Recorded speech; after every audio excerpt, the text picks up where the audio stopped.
healthcare, this sector has skyrocketed in size, not just because of the revenue, but also in terms of the number of the employment that this industry is generating. Indian healthcare sector is on a fast pace with a lot of government initiatives, private investments, and technological advances. This sector seems to be a promising sector of the future. One of the critical segments in the healthcare industry is the hospital infrastructure. That has been growing at a compounding annual growth rate of 18%, more than 18% in the last few years. The primary reason for such growth is the lifestyle diseases, penetration of the hospitals into the tier 2 and the tier 3 cities, availability of the medical insurance, more awareness in terms of the health to the public at large. And also, the aging population has increased the demand for the hospital infrastructure. Also, the FDA limit into the hospital infrastructure in the healthcare sector is 100%. It means a company in India can be owned 100% by a foreign national or a foreign company who wants to do a business in the healthcare industry in India. There has been multiple private equity deals and the acquisitions in the recent past where a lot of capital has been infused by the foreign institutional investors. India needs around 3 million additional beds to reach a target of 3 beds per 1,000 population by 2025. Undoubtedly, the hospital infrastructure seems to be a promising sector in India, which is currently being dominated by a few critical players like Apollo, Fortis Healthcare, Max, Columbia, and many more. With these significant tailwinds available in the industry, there will be interesting assets in the distressed space which will be available in the next few months to come. Yes, today we are talking about a hospital based out in Noida, which is owned by Jaypee Healthcare Limited. The company has been recently admitted into the revival and the restructuring plan by the Honorable NCLT. The application was filed initially by the Yes Bank, and they have assigned their debt to one of the ARCs, JC Flower.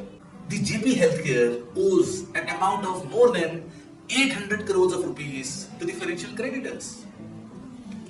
The hospital is up and running, which has been designed with a capacity of more than 1200 beds and currently being operated with 500 beds. There are multiple listed companies in the same domain which are listing at a revenue multiple of 3.8, at an EBITDA multiple for the enterprise value of 70, and also the enterprise value as compared to the number of the beds that a particular company has comes out to be INR 4.2 crores.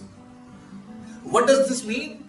The Jaypee Healthcare Limited, which has a latest revenue of more than 300 crores,